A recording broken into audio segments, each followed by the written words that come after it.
Hello everyone, welcome to maths up to infinity. आज हम करने वाले हैं important MCQ related to ring theory.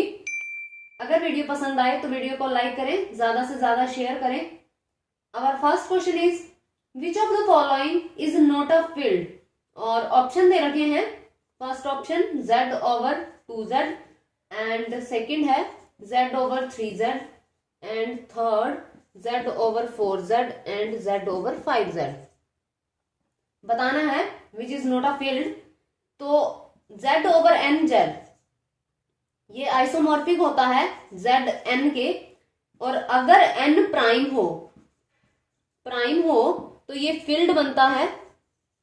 Otherwise prime नहीं है, अगर ये प्राइम नहीं है, नॉट प्राइम, तो ये इंटेग्रल डोमेन भी नहीं बनता। फील्ड तो काफी प्रॉपर्टीज के बाद बनता है, ये इंटेग्रल डोमेन भी नहीं बनेगा। इंटेग्रल डोमेन क्यों कहा? क्योंकि जो फील्ड बनाने के लिए जो फर्स्ट स्टेप है वो इंटेग्रल डोमेन ही है। नेक्स्ट क्वेश्चंस में डिस्कस करेंगे। तो अभी हम प्राइम चेक कर लेते हैं।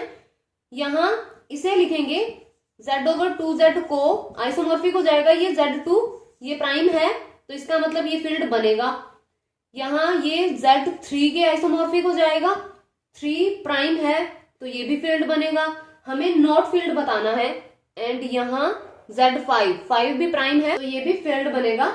तो जो ऑप्शन सी है वो फील्ड नहीं बनेगा, तो ऑप्शन सी यहाँ करेक्ट हो जाएगा। Next question is which of the following is field in z iota over n z iota. जो हमने पिछले क्वेश्चन में किया वो z ओवर n z था, ये आइसोमॉर्फिक होता है zn के, और ये आइसोमॉर्फिक हो जाता है zn और यहाँ आइटा। यहाँ तो n प्राइम हो तो फील्ड बनेगा, यहाँ n 4k प्लस 3 टाइप का हो तब फील्ड बनेगा। तो बताना है कि किस n के लिए ये फील्ड बनेगा। तो ऑप्शंस देख लेते हैं। फर्स्ट ऑप्शन 2, तो इसे हम 4k प्लस 3 में नहीं लिख सकते, k कोई भी इंटीजर है। एंड नेक्स्ट ऑप्शन है हमारे पास 13, तो 13 4k प्लस 1 फॉर्म में लिखा जाएगा, 4 और यहाँ 3 प्लस 1। एंड नेक्स्ट ऑप्शन है 9, 4k प्लस 1 में ही ये लिखा जाएगा, 4 यहाँ 2 प्लस 1। एंड नेक्स्ट है 19, तो इसे लिख लेंगे 4 एंड यहाँ भी 4 प्लस 3, तो ये 4k प्लस 3 फॉर्म में लिखा गया 19। तो यहाँ जो फील्ड बनेगा किस n के लिए बनेगा? 19 के लिए बनेगा, तो ऑप्शन डी यहाँ करेक्ट हो जाएगा। Next question is which of the following statement is false. तो यहाँ every field is an integral domain, every finite integral domain is a field, every field is a ring and every integral domain is a field. तो सबसे पहले एक diagram देख लेते हैं।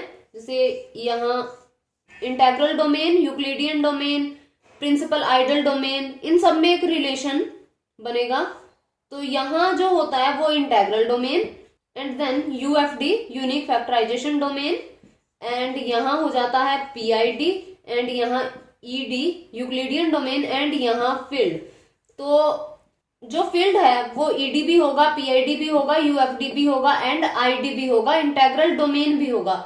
जो हमने फर्स्ट क्वेश्चन में किया था कि ZP या फिर यहाँ ZN लिया था, ZN ही ले लेते हैं। तो N अगर प्राइम होगा फिर तो ये फील्ड बनेगा, फील्ड बनेगा इसका मतलब ये सारे बनेंगे। एंड अगर यहाँ N प्राइम नहीं है, नॉट प्राइम हो जाएगा, तो फील्ड तो क्या ये फर्स्ट स्टेप भी सेटिस्फाई नहीं करेगा, इंटेग्रल डोमेन भी नहीं बनेगा। तो ये इस तरह से थोड़ा माइंड में रख लो ताकि इजी रहेगा, क्वेश्चंस बहुत आसानी से हो जाते हैं। तो फर्स्ट हमारा ऑप्शन है every field is a integral domain. तो क्या हर एक फील्ड इंटेग्रल डोमेन होता है? बिल्कुल होता है। हर एक फील्ड ईडी भी होता है, पीआईडी भी होता है, यूएफडी भी होता है एंड इंटेग्रल डोमेन भी होता है। तो ये तो हो जाएगा ट्रू, फर्स्ट ऑप्शन हमारे पास ट्रू हो जाएगा। फॉल्स बताना है every finite integral domain is a field. Yes, ये हमारे पास प्रॉपर्टी होती है कि हर एक finite integral domain, every field is a integral domain but only finite integral domain is a field। तो बी ऑप्शन भी यहाँ ट्रू होगा।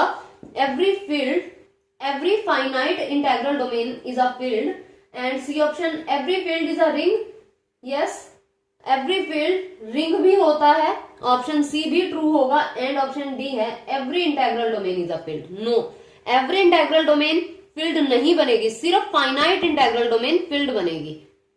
तो यहां ऑप्शन डी टिक होगा, फॉल्स बताना था। Next question is the integral domain of which cardinality is not possible. तो कार्डिनैलिटी बतानी है इंटेग्रल डोमेन की, मतलब ऑर्डर बताना है। तो इंटेग्रल डोमेन का जो ऑर्डर होता है वो p पावर n, यहाँ p प्राइम होगा, इस फॉर्म में लिखा जाता है। अगर इस फॉर्म में नहीं लिखा जाए तो वो इंटेग्रल डोमेन का ऑर्डर नहीं हो सकता, उसकी कार्डिनैलिटी नहीं हो पाएगी। तो ऑप्शन ए है हमारे पास 5, तो 5 पावर 1 प्राइम पावर 1 हो गया, ये भी पॉसिबल है। एंड नॉट पॉसिबल बताना है तो ये भी गलत हो जाएगा। ऑप्शन बी 6, तो ये 2 मल्टीप्लाई 3 में लिखा जाता है, लेकिन p पावर n में तो नहीं लिख पाएंगे। यहाँ 6 पावर 1 भी करें तो 6 प्राइम नहीं है, तो नॉट पॉसिबल में ये टिक हो जाएगा। 7 तो 7 पावर 1 हो जाएगा, ये भी प्राइम है, ये भी पॉसिबल है। एंड 8 तो यहाँ 2 पावर 3, तो ये भी हमारे पास प्राइम होता है, पावर 3 हो गई है, तो ये भी पॉसिबल है। तो ऑप्शन बी यहाँ करेक्ट होगा। Next question is a skew field have non-zero divisors, zero divisors a and b, a dot b is equal to 0 where a not equal to 0 and b not equal to 0 and d option none of these। तो जो skew field है, skew field या फिर division ring, तो ये non zero divisor होता है, option ए यहाँ करेक्ट बनेगा। स्क्यू फील्ड वो है जिसमें कोई भी रिंग है वो विद रिस्पेक्ट टू एडिशन तो ग्रुप बनेगा ही, वो विद रिस्पेक्ट टू मल्टीप्लीकेशन भी ग्रुप बनता है, सिर्फ एक कॉम्यूटेटिव प्रॉपर्टी होल्ड नहीं होती उसके अंदर विद रिस्पेक्ट टू मल्टीप्लीकेशन, तो नॉन जीरो डिवाइजर होता है वैसे। तो ऑप्शन ए यहाँ करेक्ट हो जाएगा। Next question is if R is a commutative ring with unit element and M ideal है कोई of R and R over M is finite integral domain, finite integral domain है, तो इसका मतलब ये क्या है, R ओवर M फील्ड है।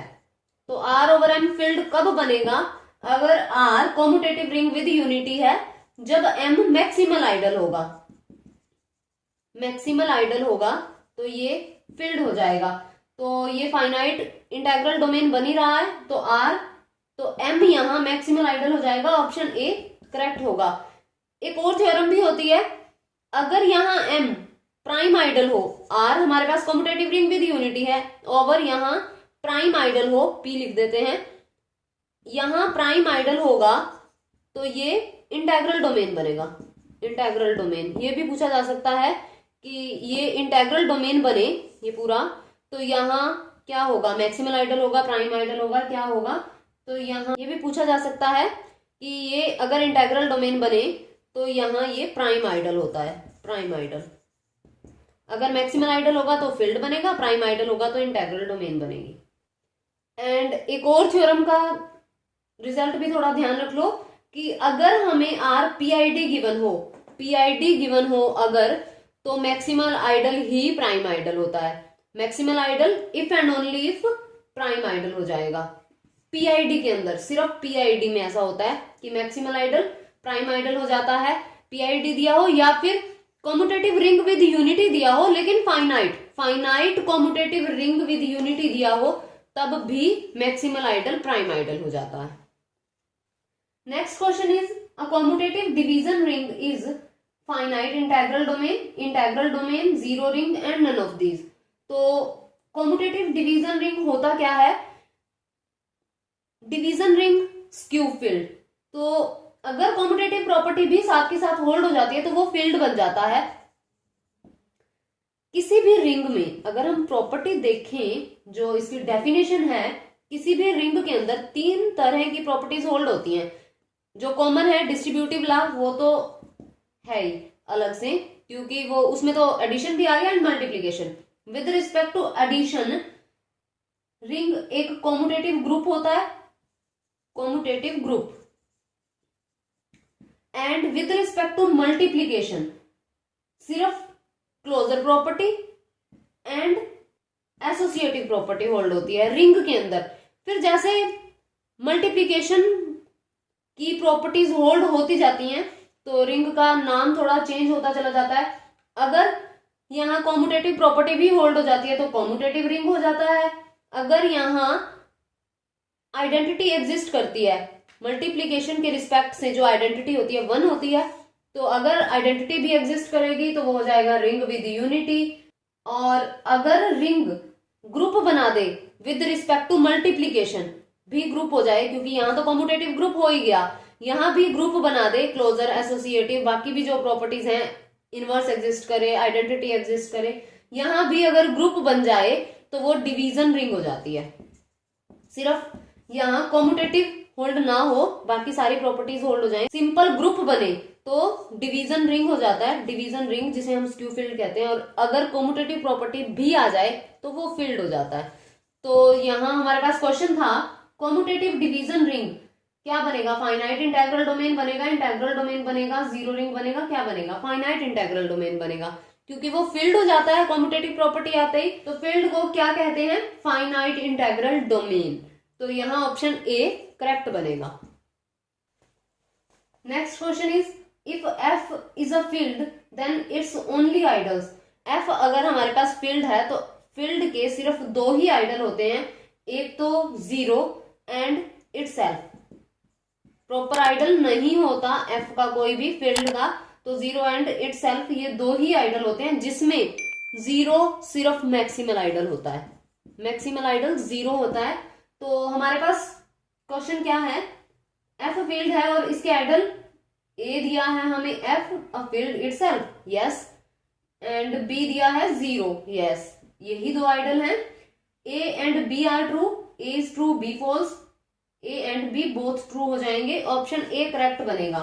2 ही फील्ड होते हैं, जीरो एंड इटसेल्फ, और जीरो ही ऐसा आइडल होता है जो मैक्सिमल आइडल होता है। Next question is every integral domain is not a filled commutative ring abelian group with respect to addition। तो बताना है कि क्या होगा integral domain. every integral domain is not a filled, option A यहाँ correct बनेगा कि हर एक इंटेग्रल डोमेन फील्ड नहीं होती, सिर्फ फाइनाइट इंटेग्रल डोमेन्स फील्ड होती हैं, ध्यान रखना है।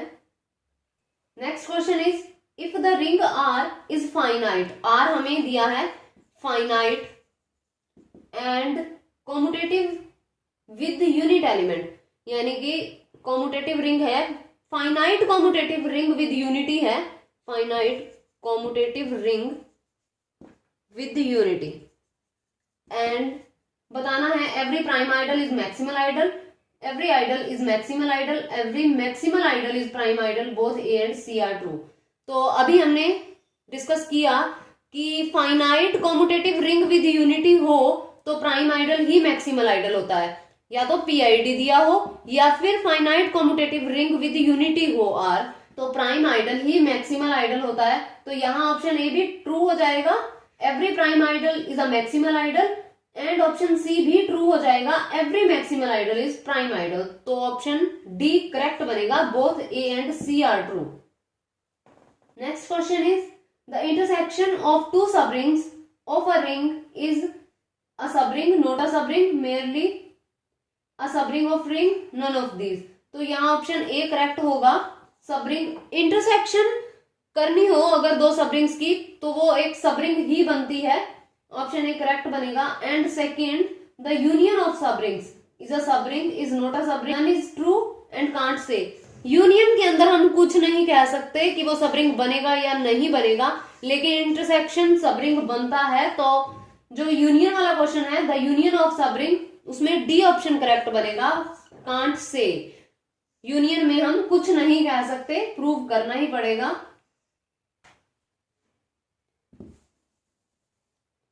Next question is a ring R plus and dot is called commutative ring if A B belongs to R।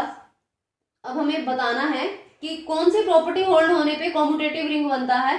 तो A B and C, A B C, तो ये तो एसोसिएटिव लॉ है, तो ये तो गलत हो जाएगा।